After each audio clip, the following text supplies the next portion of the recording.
Hello, this is Dr. Kuykendall, and this is part 2 of the anxiety and depression course. And today we're going to talk to you about the toxicity aspect. Remember, I said there's biochemical, toxicity, emotion, and structure. So this is toxicity. Now I'm going to break it down here, and I'm going to look at my notes as we communicate. But the first part of the toxicity aspect is metals. So metals come from many things in our environment, from the cadmium, from smoking. Actually, tobacco actually pulls and chelates cadmium out of the earth. And so when you smoke it and breathe it directly into your lungs, it goes in your bloodstream, and this is where cadmium can build up. Or you can get molybdenum imbalances, or any type of metal can be built up. And it's important that we identify that. And the way that we do that when you work with me is looking at a company called Diagnostics. And what we're looking at is how to identify what the metals overwhelming the body are. We can also often, if need be, use chelation to pull a little bit out to see a pre and post. But that's a really first important component. The second part of this whole toxicity component is looking at the chemicals in your life.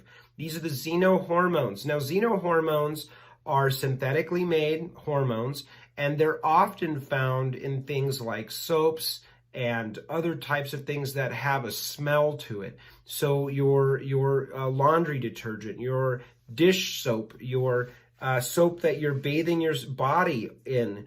The soap also you want to be aware of sodium lauryl sulfate, which is a foaming agent, which essentially comes from all of the wars that we're fighting, where we're fighting over oil. These oils are taken out of the earth and essentially distilled down and put into beauty products, and you put them on your body, and this causes a lot of health issues. So you want to be aware of the toxic chemicals in and around your house, your body, what you're putting on your skin. So we'll look at that and identify that in great detail when we're dealing with some sort of chronic or mysterious illness, or if you're just generally not feeling well.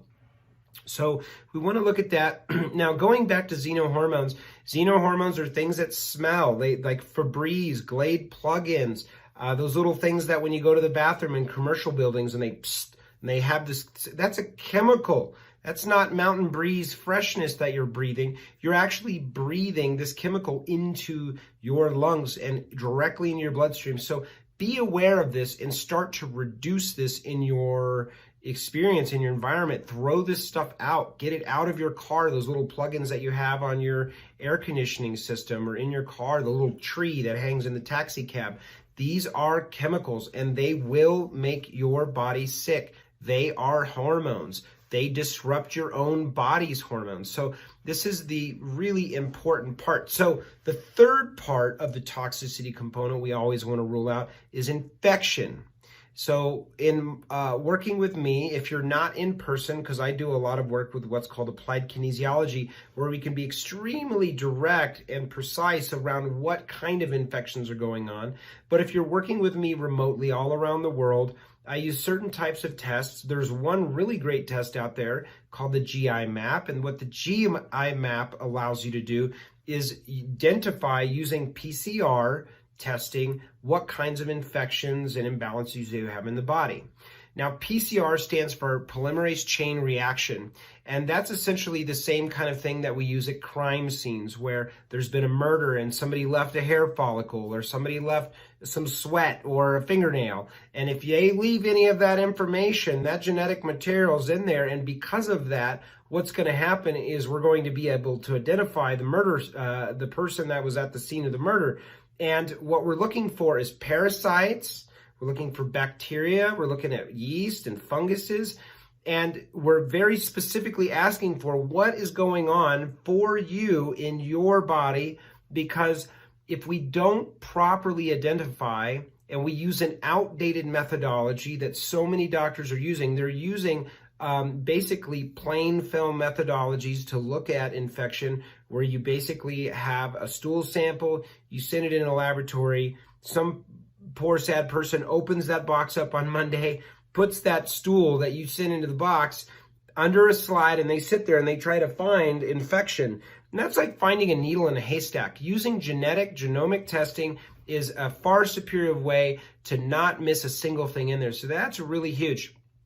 Now, number 4 of toxicity, right? So we've got metals, chemicals, infections, and now electromagnetic fields.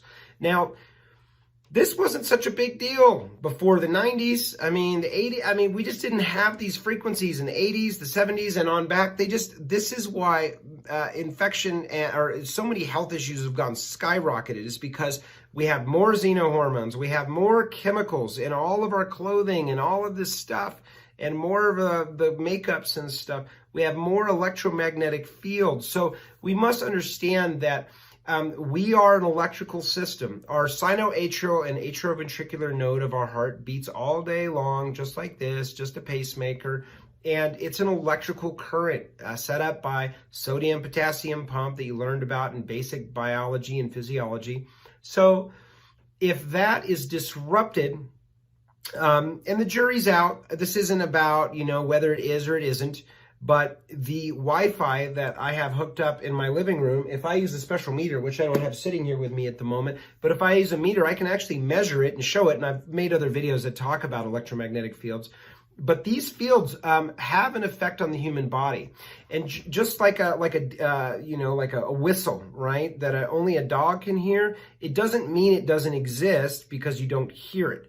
That would be like saying a microwave or a magnetic resonance imaging system or an X-ray, where you go and get a chest X-ray, doesn't exist. You don't see it, it's not there, but it has an effect. It gives us a great understanding of what's going on with your chest or your spine, or it'll heat your burrito. But also, you are water, just like that burrito. And if you're exposed constantly to microwave frequencies, electromagnetic fields, cell phone towers, smart meters, PlayStations, and video gaming systems, which are really powerful that your kids are sleeping by, your Wi-Fi router near your bedroom or your house, these things are cumulative. Bluetooth headsets, Bluetooth Bose headsets, Bluetooth, speaker systems for your living room. The more and more and more and more and more we're exposed to, there's absolutely, unequivocally, the science is showing it, that there is an effect.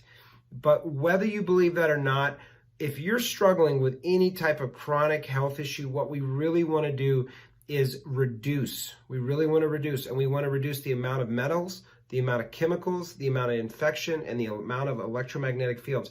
And so that's video number 2. That's the toxicity piece, that if you really go through and check off those boxes, you're really going to be doing yourself a great service and helping you and your doctor help you heal in a much more faster and awesome, beautiful, effortless way. I'll see you in the next video.